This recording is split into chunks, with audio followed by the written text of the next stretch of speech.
할렐루야. 복되고 기쁜 주님의 날입니다. 오늘 우리 하나님께서 주시는 말씀은 예레미야 애가 3장 18절에서 25절입니다. 3장 18절에서 25절 교독식으로 읽고 마지막 25절은 다 함께 읽겠습니다. 스스로 이르기를 나의 힘과 여호와께 대한 내 소망이 끊어졌다 하였도다. 내 고초와 재난 곧 쑥과 담즙을 기억하소서. 내 마음이 그것을 기억하고 내가 낙심이 되오나 이것을 내가 내 마음에 담아두었더니 그것이 오히려 나의 소망이 되었사옴은 여호와의 인자와 긍휼이 무궁하심으로 우리가 진멸되지 아니함이니이다. 이것들이 아침마다 새로우니 주의 성실하심이 크시도소이다. 내 심령에 이르기를 여호와는 나의 기업이시니 그러므로 내가 그를 바라리라 하도다. 기다리는 자들에게나 구하는 영혼들에게 여호와는 선하시도다. 아멘. 작년 11월에 성공하는 인생이란 제목으로 설교한 적이 있습니다. 우리 신앙인들에게 있어 참 성공은 무엇이고 또 실패는 무엇인가? 세상에서 말하는 성공과 실패의 개념과는 다른 이 성경에서 말하는 성공과 실패가 무엇인지 살펴보았습니다. 그날 설교를 한마디로 정리하자면 하나님의 성품에 참여하기를 목표 삼기에 혹 세상에서 보기에는 실패라 할 수 있는 상황임에도 목표 삼은 것이 달성이 된다면 그게 성공이다 그랬습니다. 다시 말하면 어떤 경우에도 하나님의 성품을 훈련할 수만 있다면 또 그렇지 못할 상황은 하나도 없습니다. 그럴 수만 있다면 우리에게는 그것이 성공이요 승리라 말씀을 드렸는데 하던 사업이 망했어요. 세상에서는 실패했다고 할 것입니다. 뭐 당연하죠. 망했으면 실패한 거지 그걸 뭐라 그러겠어요. 그러나 그 상황에서도 인내를 배우고 하나님 아는 지식이 커지고 믿음을 훈련할 수 있으면 예수 믿는 우리에게 있어서는 그게 성공입니다. 내가 꿈꾸던 어떤 계획이 좌절되고 인생이 내가 원하던 대로 흘러가지 않는다 하더라도 믿음의 덕의 지식의 절제, 인내, 경건, 형제 사랑 이런 하나님의 성품이 우리 안에 개발된다면 그건 성공이죠. 성공은 이렇게 무엇을 목표로 설정했는지와 밀접한 관련이 있기에 하나님의 성품이 우리 안에 개발되기를 인생의 목표로 삼는다면 우리는 절대 실패할 수 없을 것이다. 그렇게 말씀을 드렸고요. 오늘은 걸어가도 피곤하지 아니하며 설교 시리즈 8번째인데 예레미야 선지자의 삶과 사역을 통해 하나님께서 주시는 말씀을 받겠습니다. 오늘 설교 제목을 예레미야 실패감의 저저로 했는데 방금 언급한 이 성공과 실패를 주제로 한 설교 성공하는 인생에 이은 후속편 같은 것으로 이렇게 보셔도 좋을 것 같습니다. 여러분 동서고금을 막론하고 사람은 누구나 이 성공신화에 매료됩니다. 구글에서 제가 성공신화를 쳐서 이렇게 검색해 보았어요. 여러 신문 기사들이 떴습니다. 기사 헤드라인 몇 개만 읽어드릴게요. 빈민가에서 태어나 초등학교를 중퇴했으나 두 주먹으로 이뤄낸 살아있는 복싱 전설의 주인공 성공신화를 써내려간 매니 파키아오. 셀러리만 성공신화 김세호 쌍방울 CEO가 MBC 예능 아무튼 출근에 출연한다. 샌드위치 판매 성공 신화 쓴 미 한인 첫 NBA 구단주 주세훈 대표. GE 성공 신화 세계 경영자 잭 월치 전 회장 별세. 이런 기사들이 떴어요. 그리고 오래전에 그 이명박 씨가 대통령이 당선됐을 때도 신문들은요 이런 헤드라인을 큼직하게 내세웠습니다. 뻥튀기 팔던 소년 성공 신화를 이루다. 이렇게 심심치 않게 우리는 책이나 TV, 신문을 통해서 어떤 개인의 또 혹은 기업의 성공 사례들을 듣곤 합니다. 이런 성공 신화들은 우리를 자극하기도 하고 우리도 할 수 있겠다라는 꿈을 심어주기도 합니다. 근데 여러분 이런 성공 신화가 뉴스가 되는 것은 사실 그만큼 성공하기가 어렵기 때문이기도 할 것입니다. 누구나 다 성공한다면 성공 신화가 뭐 따로 있겠어요? 그런 이야기가 신문에 나오겠습니까? 성공하는 것이 기사거리가 되는 것은 바꿔놓고 말하면 실패하고 그 실패감과 패배감에 빠져서 좌절하고 괴로워하는 사람들이 성공하는 사람들보다 훨씬 더 많다는 증명이기도 할 것입니다. 우리가 계획하던 어떤 목표가 좌절될 때 우리는 실패감을 맛보게 되는데 이 실패감은 그 자체도 부정적인 감정이지만 실패 감정이잖아요. 실패감. 근데 이것은 다른 부정적인 감정들을 또 이렇게 동반하는 거예요. 좌절감, 무력감, 의욕상실, 비참함, 분노, 낮은 자존감 이런 것들이 같이 따라오죠. 특히 모국을 떠나 이민의 삶을 사는 이민자들은 대부분 이 크고 작은 실패를 다 경험해 보신 분들입니다. 한국에서 무엇을 하다가 실패해서 이민 오신 분들도 계시고요. 한국에서는 잘 나가다가 이곳에 와서 뭔가를 시도하다가 실패한 분들도 계십니다. 미국에 이민해 온 지 꽤 오래되시는 분들이 한국에 다녀오시면 공동적으로 하는 이야기가 하나가, 예전에 한국이 잘 못 살았을 때는 안 그랬는데 요즘은 한국이 경제적으로 부해지면서 한국 가서 뭐 친구들 만나고 친척들 만나면 자신이 너무 초라해 보인다는 거죠. 옷 입는 것부터가 다르다고 그래요. 교포 패션이라고 들어보셨어요? 어딘가 모르게 후줄근하고 촌스러운 스타일을 칭하는 거예요. 몇십 년 만에 한국에 나가신 분이 서울 시내에서 택시를 잡아탔는데 앉자마자 말을 한마디도 하지 않았는데도 기사분이 미국 교포시지요 하더래요. 꼭 경제적인 측면에서뿐 아니라 여러 면에서 자신은 발전이 없는 것 같고 그저 가게에서 집으로 그리고 교회 이렇게 왔다 갔다 하는 단순한 삶을 사는데, 한국에 있는 동창들 보고 친척들의 삶을 보면 굉장히 세련돼 보이고 앞서 있는 것 같고, 그래서 상대적으로 빈곤을 느끼기도 하고 상대적 실패감에 사로잡히기도 하는 겁니다. 근데 여러분, 사실 우리 이민자들만이 아니라 삶의 모든 영역에서 나는 다 성공했다, 실패는 난 전혀 없었습니다라고 말할 수 있는 사람은 이 세상에 단 한 사람도 없을 겁니다. 사람은 누구나 크든 작든 실패 경험들이 다들 있습니다. 경제적으로는 성공했는데 가정적으로는 실패한 분도 계실 거고요. 어떤 분은 사업만 하면 주기적으로 손해를 보고 어려워지시는 분도 계실 거고요. 그리고 이런 실패감과 또 실패감과 함께 따라오는 여러 부정적인 감정들은 경험해 보셔서 아시겠지만 우리 인생을 아주 피곤하게 하는 또 하나의 요인이 되는 거죠. 성경에 등장하는 여러 인물도 우리와 똑같이 실패를 경험하고 그것 때문에 아픔, 고통을 겪었습니다. 그 중에서도 예레미야 선지자는 눈물의 선지자라는 별명으로 불릴 정도로 그 삶에 역경이 많았거든요. 예레미야 선지자는 주전 627년에서 587년까지 약 40년 동안 활동하던 선지자였습니다. 남유다 역사상 가장 어두웠던 시절에 하나님의 말씀을 전했습니다. 그리고 그때 당시 이스라엘 사람들은요, 하나님의 성전이 있는 이 예루살렘은 절대 멸망하지 않을 것이라는 확신이 있었어요. 하지만 하나님께서는 예레미야 선지자를 통해서 아니다, 너희는 포로로 잡혀갈 것이고 예루살렘은 망할 것이다는 이 메시지를 전하게 하신 거예요. 거의 40여 년 동안 이 메시지를 신실하게 전했건만 이스라엘 사람들은 전혀 듣질 않았습니다. 예레미야는 백성들에게 눈물로 호소했고요, 이런 운명을 당하게 된 나라와 백성들이 불쌍해서 눈물을 흘렸고요, 그리고 또 선지자로 백성들이 들어주지 않는 메시지를 전하면서 당하는 그 수모, 고난으로 인해서도 눈물을 흘렸어요.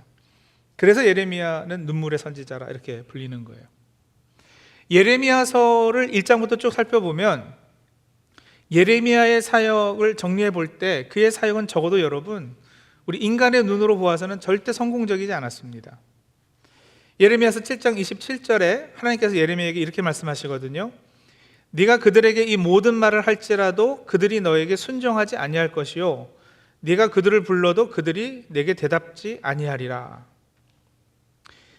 선지자로 불러서 말씀을 전하게 하시고는요, 전에도 백성이 듣지 않을 것이라 그러시고요, 불러도 대답하지 않을 것이다 이렇게 말씀하세요. 근데 왜 시켜요, 그죠?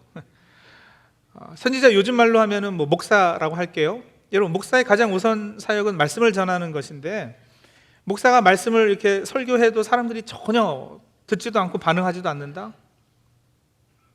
그 얼마나 힘들겠어요. 여러분 예수 믿으셔요? 뭐 나중에 믿죠. 여러분 믿음으로 사셔야죠. 사람이 믿음만으로 어떻게 살아요? 뭐 그 정도의 반응만 해도 참 예의 있는 거예요. 그렇죠? 근데 만약에 목사가 설교를 했는데 교인들이 교회를 떠나요. 이 설교가 뭐 은혜가 안 돼. 되게 졸리네. 수면제가 따로 없어. 뭐 맨날 그 얘기가 그 얘기야. 내가 해도 그거보다 낫겠다. 뭐 이런 얘기를 듣게 되면 목사가 얼마나 기분 안 좋겠어요? 오케이. 근데 거기까지도 그냥 괜찮다고 칠게요. 만약에 여러분 교인들이 설교하고 있는 저의 멱살을 잡아서 강대상에서 끌어내리고 야, 너도 목사냐? 니까지 게 무슨 목사질이야? 이러면서 막 두드려 패기 시작했다고 가정해 볼게요. 실제로 이민교회에서는 그런 일이 종종 일어나기도 합니다. 자, 그런 수모를 겪고도 목사 계속할 사람은 많지 않을 거예요. 그리고 그 정도 되면 여러분, 목사로서는 실패한 거 아니겠어요? 그런데 바로 그런 일들이 예레미야에게 일어났단 말이에요.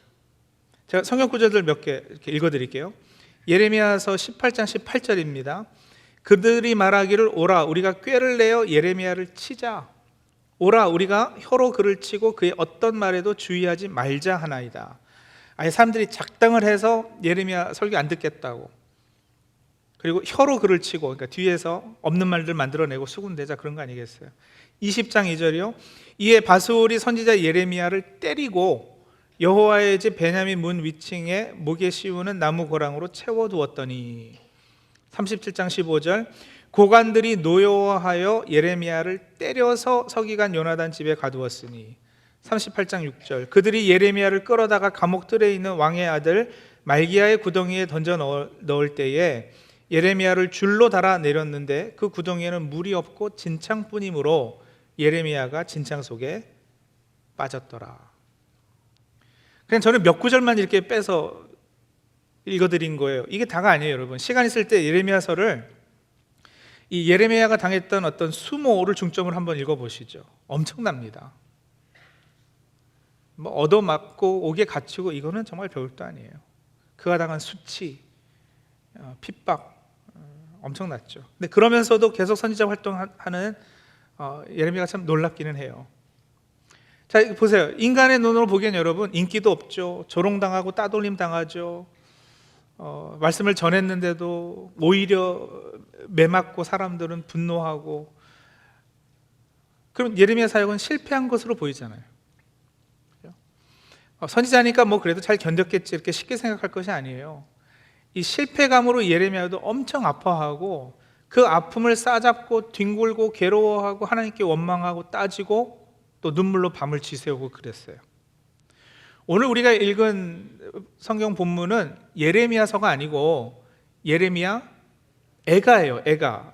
예레미야서 다음에 나오는 그 3장을 우리가 읽었는데, 애가는 여러분 영어로 lamentations라고 그러잖아요. 비가, 비탄의 소리, 애도의 말, 그런 뜻입니다. 애가서는 읽어보면 구구절절히 이 예레미야의 눈물이 담겨 있어요. 여러분, 제가 3장 1절에서 20절까지를 쉬운 성경 번역으로 한번 읽어드릴게요. 한번 들어보세요. 좀 길지만 이 예레미야 선지자가 느낀 고통의 깊이를 한번 가늠해 보시고 느껴보시기 바랍니다. 나는 여호와께서 내리신 진노의 매를 맞아 고난당하는 사람이다. 주께서 나를 어둠 속으로 데려가시고 하루 종일 손을 드셔 나를 치고 또 치셨다. 내 살과 살갗을 약하게 하시고 내 뼈를 꺾으셨다. 슬픔과 아픔으로 나를 애워싸시고 죽은 지 오래된 사람처럼 나를 어둠 속에 앉히셨다. 내가 빠져나갈 수 없도록 가두시고 무거운 사슬로 매셨다. 내가 부르짖어 도움을 청했으나 내 기도를 듣지 않으셨다. 돌로 내 앞길을 막으시고 내 삶의 길을 어렵게 만드셨다. 주께서는 엎드려 기다리는 곰과 같으시며 숨어서 기다리는 사자와 같으시다. 나를 그릇된 길로 이끄시고 갈기갈기 찢으셔서 쓸쓸한 곳에 내버려 두시며 나를 관역으로 삼아 활을 당기신다. 주께서 화살통에 화살로 내 심장을 맞추셨으니 내가 내 모든 백성에게 조롱거리가 되었고 그들은 하루 종일 노래를 부르며 나를 놀려댄다. 주께서 나를 쓴 것으로 배불리시고 고통으로 채우셨다. 주께서 자갈로 내 이를 부수시고 나를 재 속에 밀어 넣으셨다. 이제는 내게 평안이 없다. 행복이 무엇인지도 잊어버렸다. 나는 이제 힘이 다 빠졌다. 여호와께서 도와주시리라는 희망도 사라졌다고 말한다. 주님, 제 고난과 제 괴로움을 기억해 주십시오. 쓰라림과 고통을 기억해 주십시오. 제가 모든 것을 기억함으로 제 마음이 몹시 슬픕니다. 여러분, 이쯤 되면 완전히 실패감에 젖어 있어 보이지 않아요? 이 패배감에 절어 있는 것 같아 보입니다. 같아 보이는 게 아니라 진짜 그랬습니다. 이 실패감, 부정적 감정에 예레미야가 시달리고 있었던 것은 사실이에요. 자, 근데 여러분 질문입니다. 실패했다는 그런 부정적인 감정은 들기는 했지만 객관적으로 따져봤을 때 예레미야 사역이 실패한 것일까요? 예레미야가 하나님 앞에서 실패했을까요? 실패해서 이 실패감에 지금 젖어 있는 걸까요? 아니요, 그렇지 않아요. 절대 그렇지 않습니다. 여러분, 하나님 앞에서 무엇이 성공이고 무엇이 실패일까요? 하나님께서는 분명 예레미야에게 이스라엘 백성에 가서 어떤 메시지를 전하라 하셨어요. 그렇다면 예레미야에게 있어서 성공은 가서 전하라는 메시지를 제대로 잘 전하는 것, 거기까지예요. 전하고 나서 생기는 결과는 성공 여부와 아무 관계가 없습니다. 전하고 나서 생기는 결과에 대한 책임도 예레미야 것이 아닙니다. 여러분, 가서 전했더니 사람들이 은혜 받고 회개하는 역사가 일어났다. 와우, 감사한 일이죠. 성공이에요, 실패예요? 한번 답해 보세요. 성공이에요, 실패예요? 성공이죠. 말씀을 전했더니 사람들이 은혜 받고 회개해서? 아니요. 전하라 한 것을 전했으니까 성공한 거예요. 가서 전하라는 대로 전했더니 사람들이 화내고 교회 떠나고, 야, 네가 목사냐 그러고 멱살을 잡고 때리더라. 성공이에요, 실패예요? 성공한 겁니다. 전하라는 대로 전했으면 성공입니다. 교인들이 화나고 교회 떠나고 멱살을 잡혔다. 그래도 할렐루야 감사합니다. 솔직히 저라면 그러지는 못할 것 같아요. 그럴 것까지도 아니에요, 사실. 그죠? 그래도 전하라는 대로 전했는데 이런 결과가 나타났다. 그건 하나님이 하시는 일이고, 제가 할 몫을 제가 했으면 저는 성공한 거예요. 여러분, 전도가 그런 거 아니겠어요? 전도할 때 우리 그 전도에 관해서 교육할 때 가장 강조하는 포인트가 이거예요. 전도에 있어서 성공은 전하는 것까지가 성공이다. 전도했는데 그 사람이 교회에 나왔다. 할렐루야 감사합니다. 전도했는데 그 사람이 교회 안 나오고, 나 부처님 믿을래요, 절로 갔어요. 이것도 감사까지는 아니더라도 그래도 어쨌든 전했으니까 성공한 거예요. 전하는 것까지가 나의 성공이고, 그 나머지는 결과는 하나님께서 책임지실 하나님의 몫입니다. 그래서 여러분, 내가 몇 명 전도해서 예수 영접시켰다, 절대 어디 가서 표현을 그렇게 하지 마십시오. 그 사람이 예수 영접하고 안 하고는 하나님의 하실 일이고 영역이고요, 내가 영접시켰다라면서 내가 한 것으로 하나님의 영광을 가로채서는 안 되겠죠. 선교사로 부름을 받아서요, 몇십 년 오지에 가서 성경했는데 한 명 예수님 영접하는 일이 있었다라고 간증한 선교사님을 제가 배웠어요. 그분은 실패한 걸까요? 모르죠. 그분이 충성하지 않고 게을러서 그런 결과가 있었을 수도 있지만, 순종하고 신실하게 사역했는데도 그런 결과가 있을 수 있잖아요. 그러니까 그것만 보고 우리가 함부로 판단할 것이 아니라고요. 열매는 외적으로 드러나는 게 아니라, 제가 몇 번 말씀드리죠. 그죠? 하나님이 기대하시는 열매는 내가 10명을 영접시켰냐 이런 차원이 아닌 거예요. 내면의 열매가 어떠하냐, 늘 그렇다고 그랬어요. 여러분, 큰 교회 목회하면 성공한 목사고 작은 교회 목회하면 실패한 목사입니까? 몇 년 전에 출판된 책 중에 큰 교회 큰 목사 이야기라는 제목의 책이 있어요. 한국의 대형 교회에서 목회하시는 16명의 목사님의 이야기를 담고 있는 책인데요, 안 읽어봤습니다. 그 16명 중에 거의 절반은 솔직히 제가 전혀 존경할 수 없고, 오히려 한국 교회를 말아드신 분들이세요. 그리고 그 제목부터가 일단 글러먹었어요. 제목부터가 이 책은 쓰레기 같은 책이라고 말해주고 있는 거예요. 제목에서부터 아예 노골적으로 세상의 가치와 기준으로 목회의 성공과 실패 여부도 판단하고 있음이 드러나고 있잖아요. 큰 교회 큰 목사? 그럼 작은 교회 하면 작은 목사예요? 말이 안 되잖아요. 그리스도인의 삶도 마찬가지예요. 하나님의 말씀에 순종하고 부르신 소명과 나에게 맡겨주신 책임, 사명에 합당하게 사는 거, 그것까지가 성공이에요. 그게 축복받은 삶이고 그게 믿음의 삶입니다. 그런데 우리가 어떻게 착각하느냐면, 예수 잘 믿으면 어떤 세상의 축복이 따를 것이라고, 그래서 부유하게 되거나 자녀가 잘 되거나, 그리고 그게 성공이라고. 물론 올바른 순종이 있으면 그에 합당한 세상적 축복이 따르는 일도 있겠으나 항상 그런 건 아니거든요. 히브리서 11장은 믿음장이라고 우리가 불러요. 히브리서 11장 전반부에는 우리가 잘 아는 유명한 신앙인들이 나옵니다. 이분들은 순종해서 성공한 삶을 살았고 또 뭐 결과도 좋았어요. 그 과정은 물론 어려움도 있고 역경도 있었지만 그래도 여러분, 아브라함, 모세, 다니엘, 기드온, 우리가 다 기억하는 이름들이잖아요. 성공한 사람들이에요. 근데 11장 후반부에 들어가면 여러분, 무명 신앙인들의 기록이 나와요.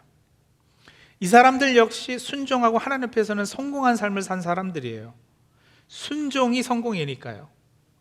그러나 세상의 기준과 관점으로 보면 이 사람들의 이 세상에서의 삶은 그다지 편했거나 세상 사람의 눈으로 봤을 때 성공했다고 할 수는 없는 거였거든요.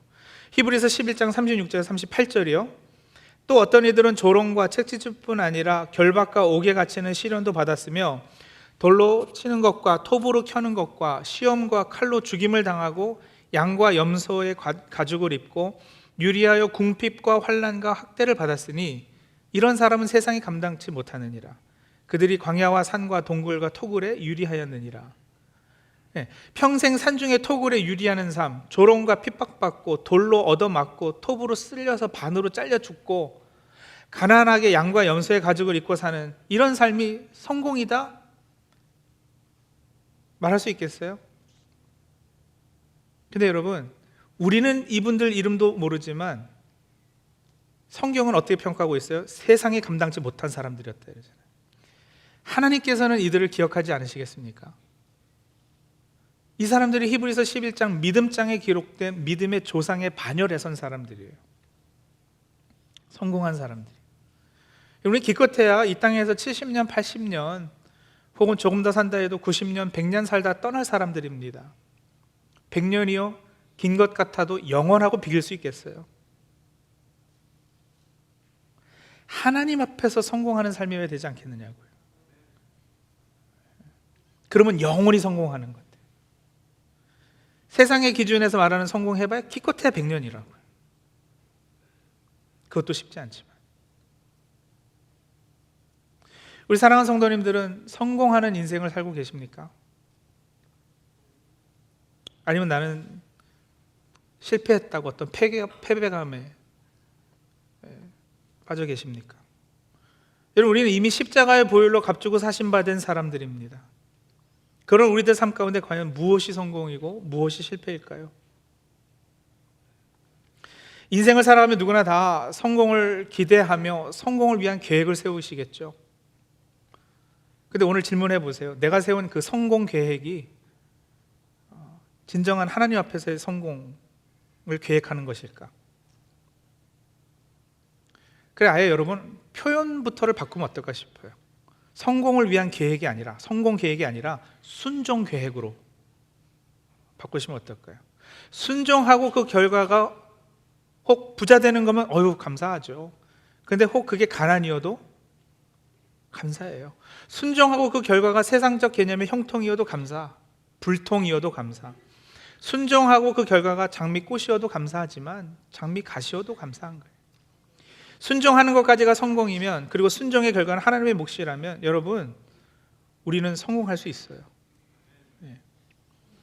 아니면 좋겠지만 순종했는데 예레미야처럼 결과가 부가 아닌 가난, 형통이 아닌 불통, 장미꽃이 아닌 장미가시라 하더라도 여러분, 하나님의 은혜는 결국 우리로 하여금 이런 고백을 하게 할 것입니다.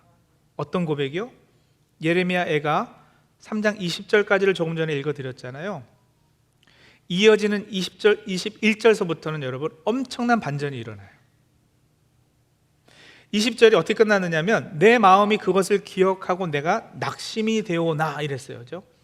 그러니까 실패감, 패배감, 그 부정적 감정에 휩싸여서 낙심이 되었다. 여기까지 솔직한 고백이에요.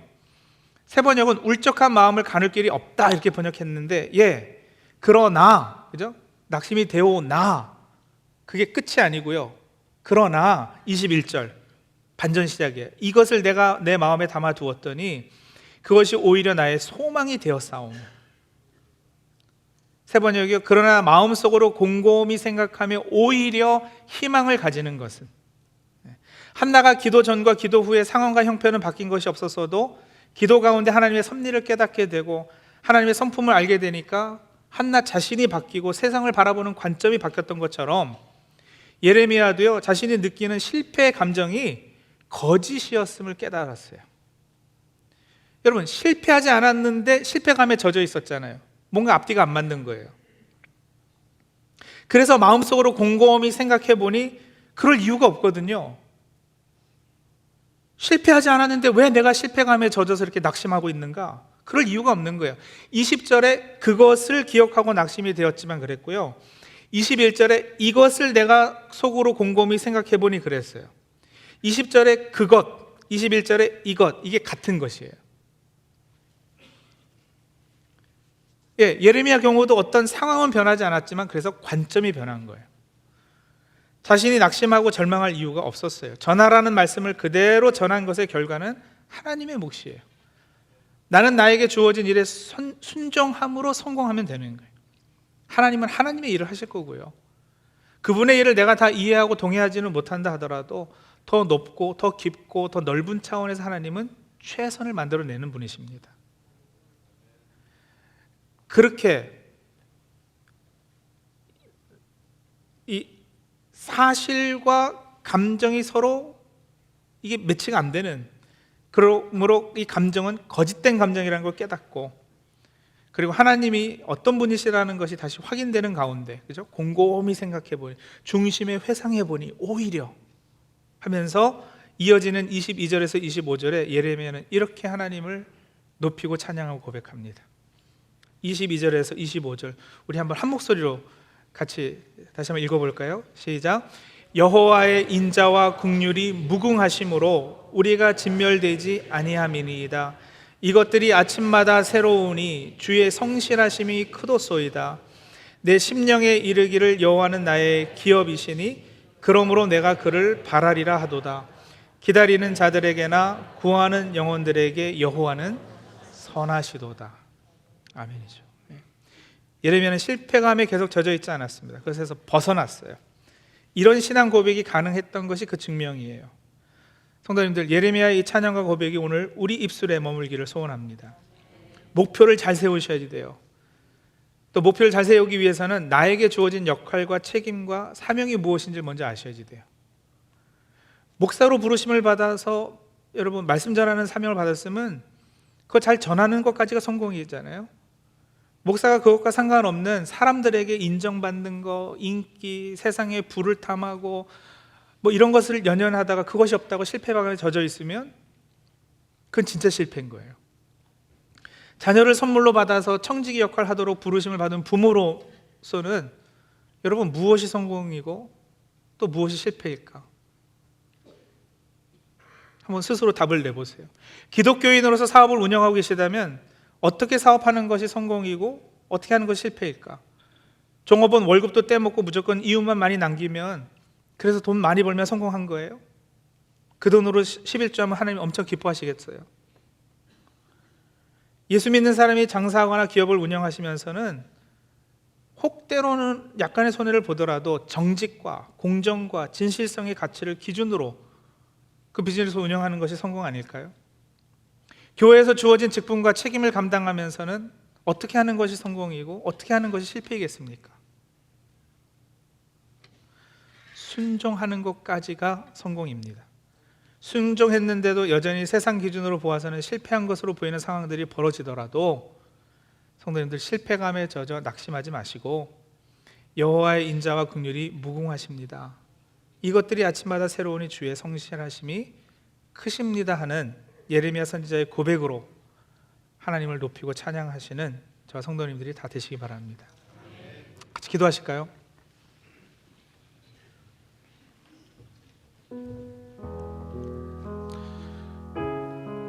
성도님들, 인생 이렇게 돌아보니까 나는 실패한 사람이다 이런 생각 드시는 분 혹시 계셔요? 한국에 있는 친구들하고 내 삶을 비교해 보니까 나는 실패한 것 같아. 내 주위에 잘 나가는 사람들하고 나 자신을 비교해 보니까 초라해 보이고 패배감에 빠져들고 그러세요?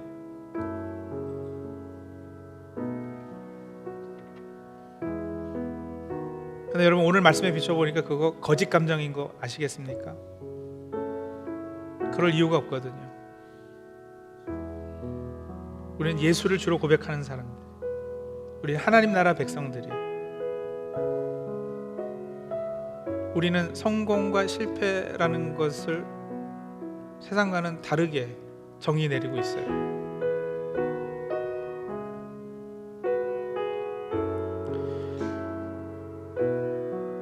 그래서 세상에서 말하는 성공했다고 그 성공에 도취해 계시지 마시고요. 세상에서 말하는 어떤 실패했다고 그것에 빠져서 낙심하지 마시고요. 오늘 주신 말씀처럼 하나님 앞에서의 부르심, 하나님 앞에서 나에게 맡겨주신 어떤 책임, 사명, 그것에 내가 순종하고 있는지, 그것에 의해서만 성공과 실패를 나누시고요. 그래서 하나님 순종하기 원합니다. 성공하기 원합니다. 그렇게 하나님 옆에 기도하며 나가는 그런 시간 잠시 갖도록 하죠. 기도하겠습니다.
하나님, 세상 사람들이 다 성공이라 말하는 것, 우리도 성공 그런 거 목표 삼고 살아가지 않도록 도와주시옵소서.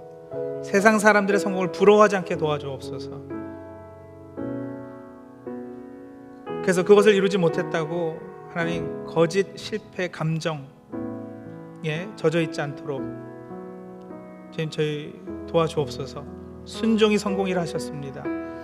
사랑하는 만큼 순종하는 줄로 압니다.